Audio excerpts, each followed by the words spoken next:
Okay. Hi guys, welcome back to the Mental Health Quarters. My name is Ese and you are welcome back to our series Mental Health Beyond Borders. If you haven't yet subscribed to the channel, please subscribe, like this video and make sure you share it with other people because it will be really beneficial to them. Today I have a guest and I am really excited to have him here because he's someone I've always wanted to interview. And recently I went to Indonesia. I thought we could meet up and actually do this video in person, but it wasn't possible. So today we are doing it virtually. So, Anto, would you like to introduce yourself? Okay. Thank you, SNM. So yeah, it's great to be joining your YouTube. I think you and your podcast. I mean, so thank you for inviting me. So actually, we Ese and I, Anto. I'm from Indonesia, but I'm currently studying PhD at Manchester. As my background is my campus, University of Manchester. I'm currently living now. Ese and I connected to one of the organizations like International Lived Experience Network, which we call like Global Mental Health Peer Network.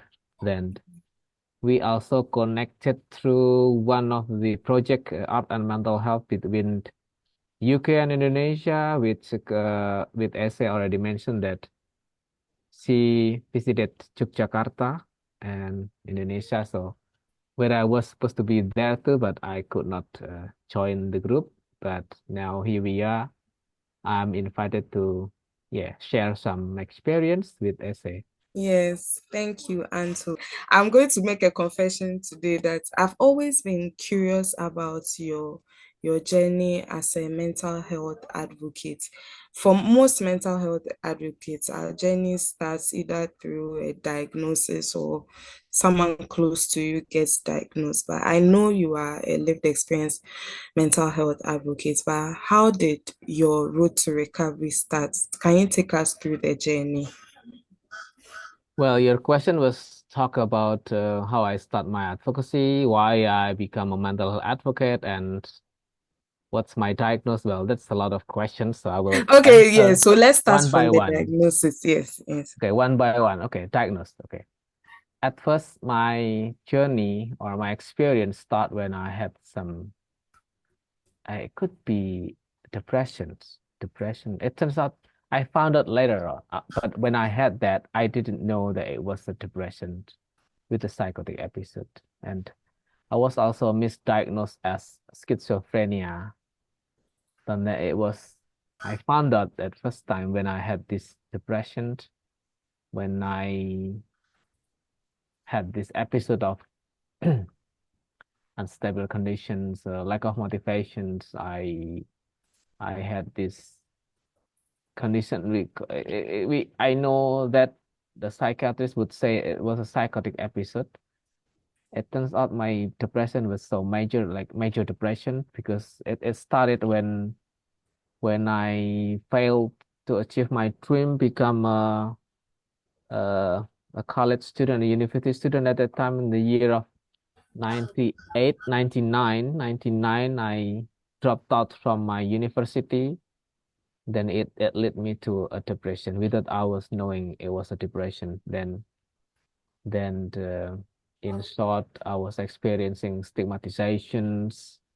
So my neighbors, one of a few of them, I mean, at first, one of the fellow young uh, people, like a neighborhood, they called me crazy. So when I had this depression because I wasn't able to continue my education, then I start to cope it with the praying, went to the mosque too frequently, like if in a Christian, you go to the church like all the time. Yeah. It's like my coping mechanism at that time without knowing I Yeah. was a depression. So then then it came some strange behavior like I wasn't supposed to come when to coming too often to church or in your religion, but my religion is coming to the mosque too often without it's not the time yet, but I came. Then the rumor starts spreading, people are recognizing me that I have this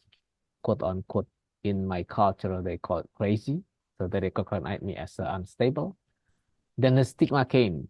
Then it make everything worse. So I received the stigma, and they because they call me crazy, I felt I'm not crazy. I felt I'm in denial Mm. mode. I was angry about that, but I wasn't express it outside. But I take it in my feeling. So I ground myself by, okay, if you're not accepting me, then I must run away. Then I go from this place. So I ran away from my village to avoid the stigmatizations. With this condition of unstable, then I ran away to another town and coping it with still with this in praying with everything because I still come to the mosque in anywhere. It's it. So long story short, I was taken back to my parents that saved me. Then so I went, and it ended up I was at the local police stations. I surrender myself. This is it's a long way from my home village, Okay. like 1 day traveling by bus like that. So it was far away. I ran away. So, but it ended up I surrendered myself to the police, and they call my parents because my neighbor has a phone, like because my family is really poor, do not have it. It means I still remember the phone number of my neighbor. So Wow. my logical thinking is still working, but people already call me crazy. So that made me very sad, the stigmatization and my conditions not having any solution. But I managed to get my parents to pick me up. So this is when it start to really severe condition of human rights violation. When finally my family took me to a rehabilitation center or something like a primary health care Okay. in another town. Like we went to travel to the other town of not my district. So in this facility, all the patients being changed for about 1 month. So this is when it starts. So I was really shocked, and it shattered my dignity. I was really went into the more depression mode, like really, really depressed, everything. So, Yeah. and they misdiagnosed me with schizophrenia, which is a severe mental illness, which, yeah, I could not say that I was lucky enough, but it's a wrong diagnosis. So they give me this medication of schizophrenia, which is, I think, if you're a professional or psychiatrist, would the side effect that of the wrong medications took me, and but my psychotic conditions improved because I took, of course, in the medication of schizophrenia, there are some antipsychotic and everything, but it's helped me in some way, but it violated my human rights in Yeah. so many ways. It was really putting me into more worthlessness. I felt like I was humiliated, stigmatized, in human situations. So then, long story short, I could recover from that. So within the next decade, so I was recover from that in around the year of 2002. And like then I start to rebuild my life. Then I start to advocate mental health in the year of 2011. So but way before that, in around the year of 2008 or 7, I joined one community group that lived experience and passion and family organization through an online group, which is it was a Facebook. It was like the booming of Okay. Facebook. So Indonesia has some organization that was Indonesian Community Care for Schizophrenia because I was misdiagnosed with schizophrenia. So I looked through. I was already recovered and working and everything. I rebuilt my life, but I was curious. Was it Okay. really schizophrenia? Then I joined this community to know, and maybe I would able to share some experience with fellow lived experience at that time. So then I found this community that has a lot of story, uh, many diagnosed together. So this community not only people for with schizophrenia, but also depression, people with bipolar. It turns out there are a lot of story in there. So in this community, from the year 2008 or 7 or around that year, I found fellow lived experience that having the same experience or similar, or they experience stigmatization, most of them like that. So similar stories. So I felt like I was finding my friend, true friends, Yeah. because they don't judge, they don't stigmatize. So we share story and everything. And the year of 2011, our community initiated a campaign which is art and exhibition, and that's when I start to uh, explore more about my art ability to produce painting and everything. That's so then when it start my art, uh, using art with campaigning mental health. So it start from there. Then I was invited to and interviewed by, it was like the first one was BBC UK. Like they interviewed me about this, and they put me on the profile, or like the news. I still keep the news there. I think it's still there as well. The website that cover my story. So then they start from there until, yeah, gradually and everything. Of course, there are ups and downs and everything. So in short, I could recover and become mental health activist, which is actually, we can check my movie documentary that Yes, already done. I think you watch it too. I've watched it. I'll Yeah. even put the link in my description Oh, box so that other good. people can Thank go and you. watch. That Yeah. will help the audience to know my story in the whole story. But now I'm here doing my PhD. Actually, it's still part of the advocacy, which is, it's not just advocacy for me. It's my journey will be, getting my education done finally. I'm able to do that finally. In 2012, I enroll myself again in the university, local university in my hometown. And then while at the same time, I'm also working a lot of things, a lot of jobs that I do. Then it made me survive, and in the year of 2016, I graduate, and 2 years after that, I had a scholarship. Not had, I applied for scholarship and get into selection from around 5,000 people that applied to study Wow. in education. Then I got selected. So it's not given, but it's really a lot of effort to do. And I apply for Master of Health Promotion, which is some, because I'm doing a lot of campaign and everything, promoting mental health. So I took the major as a master's, and I finished it, my education around 2021. So it's recent. Oh, okay. Then That's nice. then 1 year I come back working with Indonesian Community Care for Schizophrenia. Then this PhD opportunity was coming up, and I apply as well. Then I got this PhD education.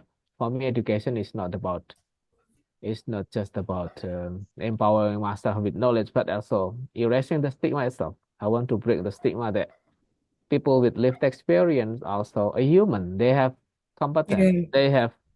They have a lot of potential within Yeah. themselves. They can become a fully human being, that we have the same chances, the same opportunity to do everything in life. I think that's what I want to prove to everyone. I'm really happy for you that you are doing what you love and you are proving to people that the fact that you have been diagnosed with a mental health condition doesn't mean that all the dreams you have and you want to come to reality can't come to pass. They can actually still come to pass. But my question is, did you know you have a talent with arts, or it was after the diagnosis when you started working with this group of people before you discovered that, oh, I can draw, I can paint? Yeah, interesting question. Thank you. So, finding the arts ability, actually, when I look back when I was young, like in junior school, high school, I in the in the art subject, my art teacher always like commenting like, no, I don't believe that this is the someone you made, like the art that you made, because it is too good. And then I say, of course that's mine, and I think I have some talent, but it's never been explored until the day when we need to do the campaign through art, because this our community, our NGO, my NGO, is going to do it using art, which is art is a good way to campaign, because through Yeah, art is more not non-judgmental, because in art anything there is no good and bad, because yeah, art is still art, something under someone says it's art, because what's the judgment, because we can show that we can do this painting, for example, and it's a good one, and then the most common will be like, how come that crazy people can do this painting? So then the painting speak itself, like campaigning itself, like, see, we are people, we are human, we can do that. The same similar story is with my story, like without saying that I'm not crazy, then I could say like, see, we can accomplish anything, like, because we're still human people, because mental health condition is just condition. We can overcome, we can recover, uh we can empower ourselves and reach the recovery, so then we can achieve anything in life. I think uh yeah, I consider myself as I could say that I sacrifice risking of exposing myself, my story to the world, by giving the message that we are human. Don't stigmatize people with mental illness. I think that's what I want to bring the story. yeah. And it's your, I've seen your work. It's really beautiful. You draw and you paint so well. I'm almost jealous of your gift. Thank you. It's very beautiful, yes, and it speaks volumes and very detailed too. My next question will be that so for me, I'm a mental health advocate in Ghana, Africa, and so far, most of the time, the mental health advocates I see in my country are mostly women, especially those with lived experience, women or girls. I don't know why it's like that, but it's always my desire that more men will come out and share their lived experience to empower more men. How was it like for you as a man coming out? I know there was already stigma before, they were already calling you all those names. So now that you come out and you say you're a mental health advocate, how was that like for you? Was it Well, easy? okay. Talk about the man and mental health. So of course, in many countries and a lot of research say that there are stigma among men to say that I have this mental health condition, or even just crying because they have feeling the sadness in Yeah, their life, like.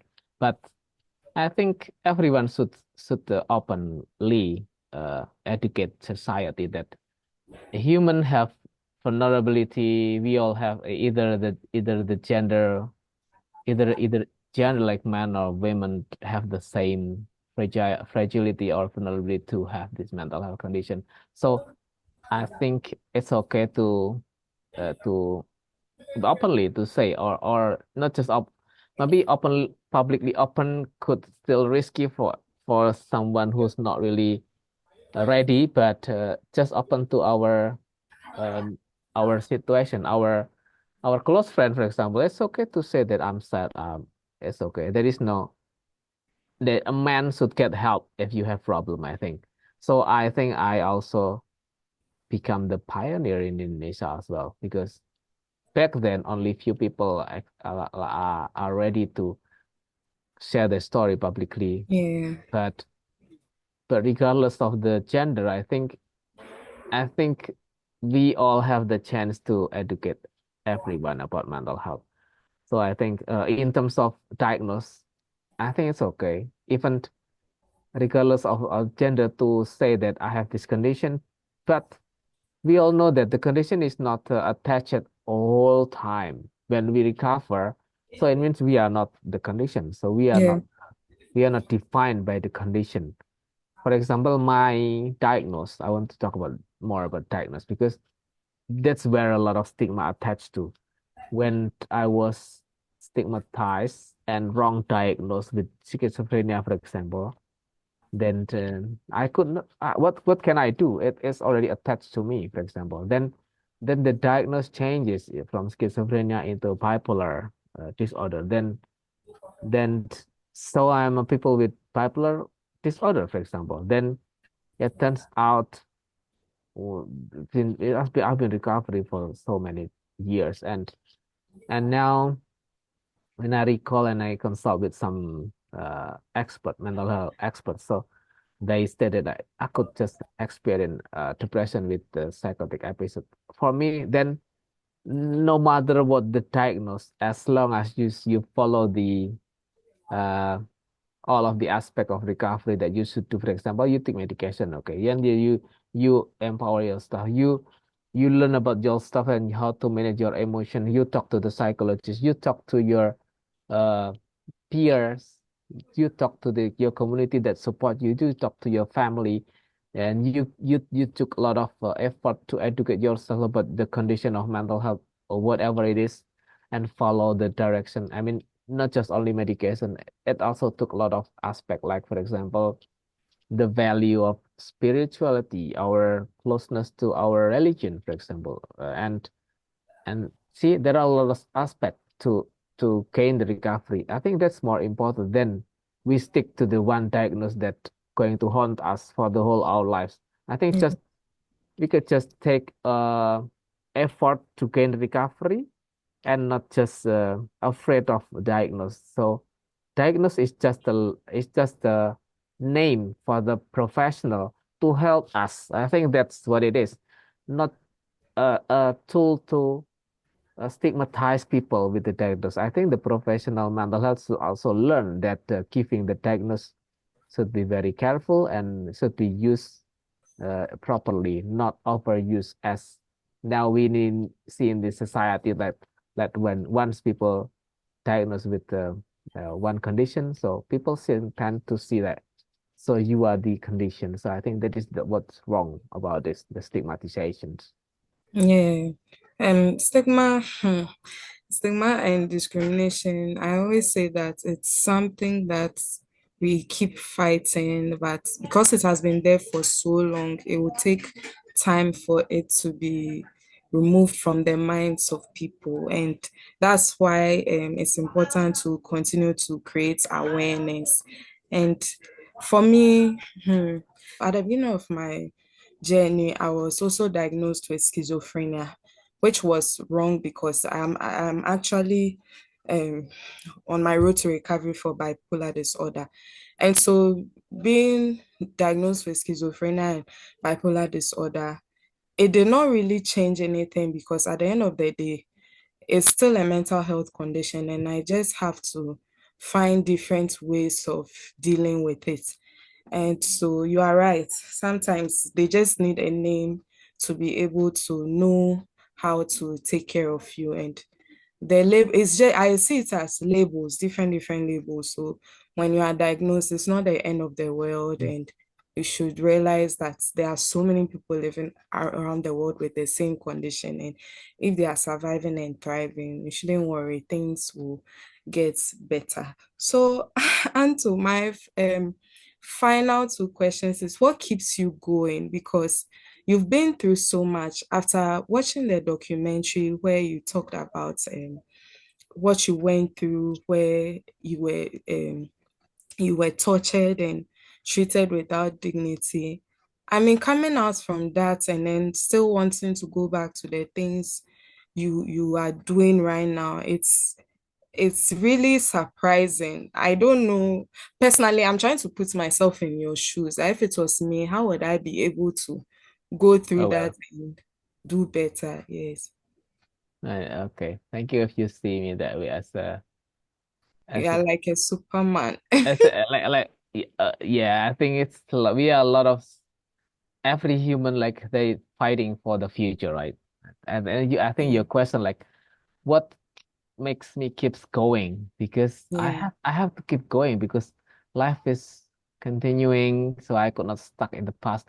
Actually, there were a lot of introspection and contemplation. How should I continue my life? If you read my journal too, I think I have a journal already in international. I think it's published. So there are a lot of details of story that I did not mention in my movie documentary because I was also experiencing about desperations. I want to not continuing life, quote unquote. So yeah, it was not really easy experience, but I think I could say that when I thinking back, yeah, my life should keep going because I knew that I have a life to continue, and actually it was coming from a lot of introspection, a lot of thinking how I should continue my life, and I think it's not just about my own effort because I believe there are a lot of aspects that make me able to reach this moment. For example, there are a lot of contribution from people who care about me, like my family support and the community support that I have from the where I volunteer with, the group that I volunteer, the NGO mental health that I do. I think the way the journey of I'm advocating mental health also give a lot of positive energy that I see there are a lot of hopes in that. I think that what built me as well to become this strong. I could not say that I'm strong. I think human have ups and downs because it's not a Yeah. linear straight line. No, because I experienced a lot of struggling. If you know my, even when you watch my documentary movie, there are a lot of episodes of me falling down again because of a lot of these causes. And uh, the last value that I believe is because the power of the my belief to God. I mean, God. I believe that there are destiny that in every life. So I found the meaning in my journey that I will be useful for others and use my story as maybe a lived experience story that anyone could learn from that, which is recovery, not just uh one lined road. Actually, there is a lot of bumpy road then, and there are a lot of factors to should be together and so that we can reach our recovery. For example, you should do your medication, Yeah. see professional mental health, either it's a psychiatrist or psychologist. It's okay to go there. No need to be ashamed. Uh, Even we experience the stigmatization by the wrong diagnosis. It's okay. I was diagnosed. For example, if whatever the diagnosis is, I accept it. So what I need to do is I should take the action to do the recovery. Yeah. Okay. Taking medication is okay as long as needed. Then we can consult to the doctors. And finally, you should empower yourself with the knowledge, educate our family and our inner circle, our surrounding, our environment, educate what we can, anything that we can, like to reduce the stigma, to educate people that this is a brain condition actually about the neurotransmitter and everything, the brain, something in the brain Yeah. that it can be medicated, then we can reach the recovery so you can functionally in social and also self-personal, and you can embrace again, connected with your uh, community, and you can reach your dream, for example. Then you can reach, you can work, you can study and everything and reach everything in life. Even you can build a family. I mean, everyone every human have the rights to reach their dream and their goal. I mean, we should focus on rebuilding our lives, even though we have this mental health condition or brain condition or mental illness itself. So earlier we seek help, then the chances of recovery is higher because if okay, we can blame the country's mental health system is Yeah. lack of resources, and there are a lot of trouble when we access. I experienced that then a mental health system even put me in chains, but I think yeah, there are a lot of efforts to connect the element of recovery. I think I am fortunate that I able to connect all of this element and I implemented one a bit by bit and a lot of trial and error. So I try to make the best of it, and give the meaning to my life, which is why I'm still committed to be a mental health advocate. We all know that it's not a paid profession. This is a Yeah. voluntary work. So for the sake of humanity, I hope it bring value in our lives and give more meaning. And I believe that a good deed will have a will fruitful, and we have a good thing will comes up. I think that's what makes me keeps optimism and keep going. That's really impressive. I think I've learned something from you today. I have to be optimistic and it will keep you going every day. And so, Anto, I came to Indonesia in February, and I want to say your country is a very beautiful place. Thank Getting you. to our final hours for us to come back to Ghana. I didn't want to come back. I loved it. I loved the weather, the food, the people, and there was art everywhere. There were so many places to take pictures. I'm yet to show my vlog of my time in Indonesia, and I know when people see it, they'll realize that what I'm saying is very true. And I hope that one day we can get to meet in person and do Yeah. another video like, Yes, yeah, definitely. I'm looking forward for that. Yeah, thanks. Thank you for mentioning that you visited Yogyakarta, specifically. Yes, yeah, beautiful city.